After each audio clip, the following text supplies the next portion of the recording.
Dan apa yang saya sampaikan tentang akhir zaman ini tidak seperti yang disampaikan oleh orang lain. Karena seringkali ketika kita bicara akhir zaman adalah bicara ketakutan, bicara tentang sesuatu yang dimana nanti gereja siapkan dirimu, jangan sampai tertinggal. Nanti ada 7 meterai dibuka, lalu 7 cawan murka Allah. Saudara, seringkali ada antikris. Saudara dengarkan, ada bencana. Semua itu memang harus terjadi. Tapi yang saya mau berkata bahwa kedatangan Yesus yang kedua kali adalah bicara tentang hari yang berbahagia. Katakan amin. Ngomong saya, akhir zaman adalah hari yang berbahagia. Coba buka dalam Ibrani 9 ayat yang ke-28. Haleluya. Ibrani 9 ayat yang ke-28. Yuk. Haleluya. Haleluya. Ibrani pasal 9 ayat yang ke-28. Yang sudah ketemu katakan amin. Yuk baca sama-sama. Demikian pula Kristus hanya satu kali saja mengorbankan dirinya untuk menanggung dosa banyak orang. Sesudah itu ia akan menyatakan dirinya sekali lagi tanpa menanggung dosa untuk menganugerahkan keselamatan kepada mereka yang menantikan Dia. Katakan amin. Jadi saudara, ketika Yesus datang ke dunia, yang pertama Dia menanggung dosa. Katakan amin. Dia menebus dosa semua umat manusia. Kedatangan yang pertama adalah untuk menyelesaikan karya penebusan sehingga manusia didamaikan dengan Bapa. Katakan amin. Maka kita semua hari ini menjadi umat yang sudah ditebus, dilayakkan, didamaikan, dibenarkan, dan kita dikuduskan oleh penebusan darah Yesus. Katakan amin. Nah saudara, kedatangan yang kedua, maka dikatakan sesudah itu ia akan menyatakan dirinya sekali lagi. Yesus akan datang sekali lagi tanpa menanggung dosa. Tetapi apa? Ia menganugerahkan apa? Keselamatan. Ngomong, Tuhan menganugerahkan keselamatan kepada mereka yang menantikan Dia. Berarti saudara, kita sedang menantikan kedatangan Yesus yang kedua kali. Amin.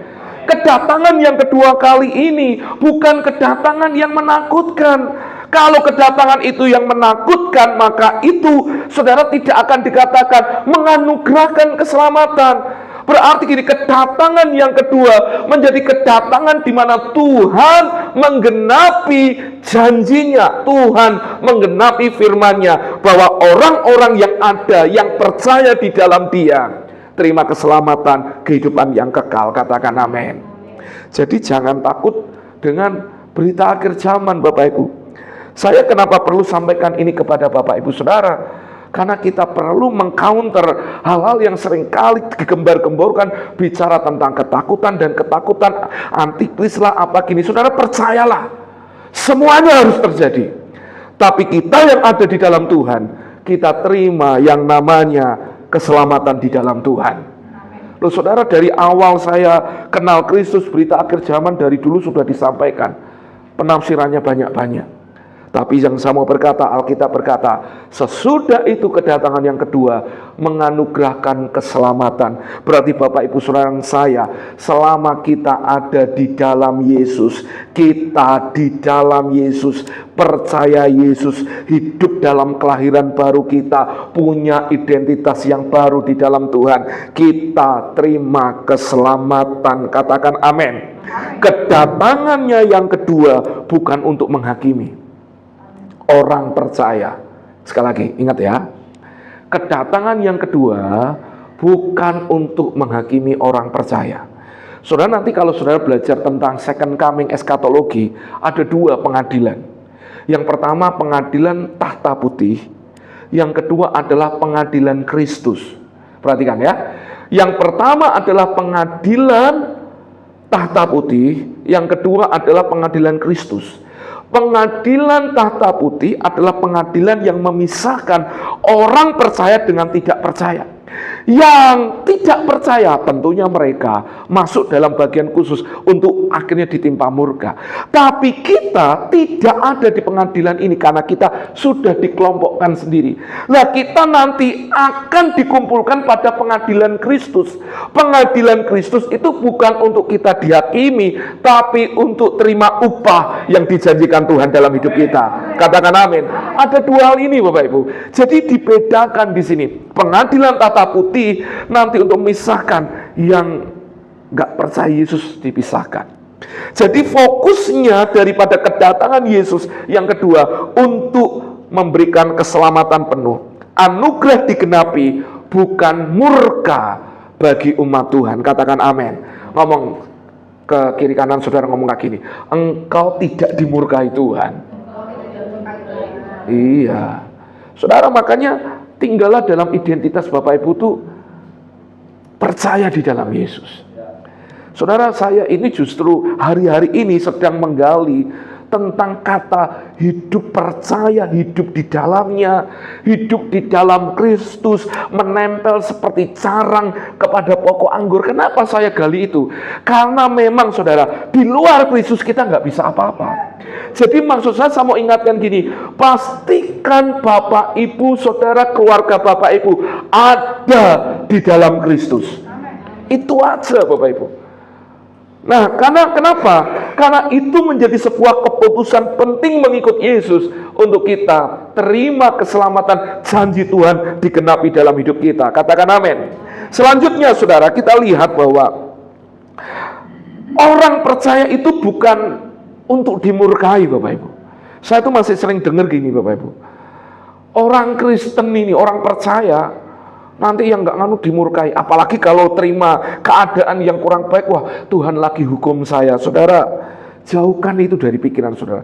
Saya berulang kali mau ngajar kepada jemaat, Tuhan itu tidak marah sama saudara. Tuhan itu didik kita. Bedakan antara dididik Tuhan dan dimurkai Tuhan. Orang-orang yang belum percaya memang dimurkai Tuhan, tapi orang yang ada di dalam Kristus, kita itu disebut sebagai anak-anak Bapa. Saya percaya Bapak Ibu Saudara sebagai orang tua, sak nakal-nakalnya anak saudara, saudara nggak akan menginginkan kematian anak saudara. Karena saudara akan mendidik anak saudara untuk tetap, untuk mereka merasakan kasih daripada Bapa. Buka 1 Tesalonika 5 ayat yang ke-9. 1 Tesalonika 5 ayat yang ke-9. Yuk, sama-sama kita buka. Haleluya. 1 Tesalonika 5 ayat yang ke-9. Haleluya. Yuk baca sama-sama. Karena Allah tidak menetapkan kita untuk ditimpa murka, tetapi untuk beroleh keselamatan oleh Yesus Kristus Tuhan kita. Katakan amin. Jadi kalau saudara sudah ditetapkan terima keselamatan, kenapa seringkali kita meragukan? Oh jangan-jangan nanti aku akan. Saudara, mari malah justru saya mengajak saudara percaya, terima keselamatanmu secara utuh di dalam Tuhan. Saudara tidak untuk dimurkai. Kita percaya Yesus tidak untuk dimurkai. Katakan amin. Saudara nangkap ini, murka di akhir zaman itu bukan untuk orang-orang percaya di dalam Tuhan. Katakan amin. Karena orang percaya sudah dibebaskan dari murka. Lewat siapa? Yesus Kristus. Waktu kapan? Di atas kayu salib. Terima itu Bapak Ibu. Waktu saya baca ini saudara, hati saya itu dipenuhi damai sejahtera dan saya berkata gini, Tuhan, semua apapun yang dikatakan bahwa nanti akan terjadi segini, seharusnya tidak menggentarkan hati kita. Yang kedua, kedatangan Yesus yang kedua kali itu adalah pengharapan yang membahagiakan. Yesus akan datang yang kedua kali. Saudara buka di dalam Titus pasal 2 ayat yang ke-13. Titus pasal 2 ayat yang ke-13. Haleluya. Titus pasal 2 ayat yang ke-13. Yuk. Ayat yang ke-13. Haleluya. Haleluya. Yuk. Jadi kasih karunia. Yuk kita baca dari ayat 11 Bapak Ibu. Yuk kita baca dari ayat 11 sampai ayat yang ke-13. Yuk, Titus pasal 2, 11 sampai 13. Yuk, baca sama-sama. 2, 3. Karena kasih karunia Allah yang menyelamatkan semua manusia sudah nyata. Katakan, sudah nyata. Kasih karunia yang menyelamatkan sudah nyata. Amin. Kasih karunia, orang yang tinggal dalam kasih karunia, dikatakan ayat 12, ia mendidik kita supaya kita meninggalkan kefasikan dan keinginan-keinginan duniawi, dan supaya kita hidup bijaksana, adil, dan beribadah di dalam dunia sekarang ini. Jadi saudara, orang yang tinggal dalam kasih karunia pasti akan dididik untuk meninggalkan semua yang jahat. Katakan amin. Jadi jangan berkata, Pak, tinggal dalam kasih karunia itu hypergrace, berarti membuat kita itu nanti jadi gampang. Tidak, Bapak Ibu. Kasih karunia memberi kekuatan kita untuk melawan dosa. Katakan amin. Kasih karunia memberikan kita kuasa untuk kita menang atas dosa. Makanya dia mendidik hati kita supaya meninggalkan kefasikan. Nah, ayat 13-nya dikatakan, dengan menantikan penggenapan pengharapan kita yang penuh bahagia dan pernyataan kemuliaan Allah yang Maha Besar dan Juru Selamat kita, Yesus Kristus. Penggenapan pengharapan kita yang bahagia itu apa, Bapak Ibu? Waktu Dia datang untuk kedua kalinya. Kalau hari itu disebut sebagai pengharapan yang penuh dengan bahagia, bagaimana kita bisa mengabarkan bahwa kedatangan Yesus menjadi sesuatu yang sangat menakutkan? Bagi orang yang tidak percaya, saudara, kedatangan Yesus seperti pencuri. Tapi bagi orang yang ada di dalam Yesus, kedatangannya itu seperti gadis yang bijaksana, yang mereka memang sudah mempersiapkan segala sesuatunya. Karena dia tahu dia sudah ada di dalam dia. Makanya saudara, pernyataan di mana dikatakan bahwa kedatangan Tuhan sebagai pengharapan yang penuh bahagia, harusnya itu yang menjadi kabar baik untuk kita sampaikan kepada umat Tuhan. Katakan amin. Nah, bagi orang percaya, kedatangan Yesus itu adalah hari pernikahan. Katakan amin. Perkawinan anak domba secara rohani, pertemuan antara Kristus dengan gerejanya. Semua tentang akhir zaman bicara tentang Yesus yang akan datang kedua kali.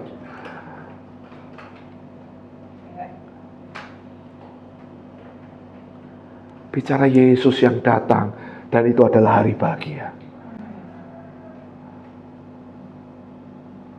Hari bahagia. Nah, kita ini nggak gitu. Kita kata menantikan itu bukan seorang tahanan yang nanti untuk disidang, diadili, bukan.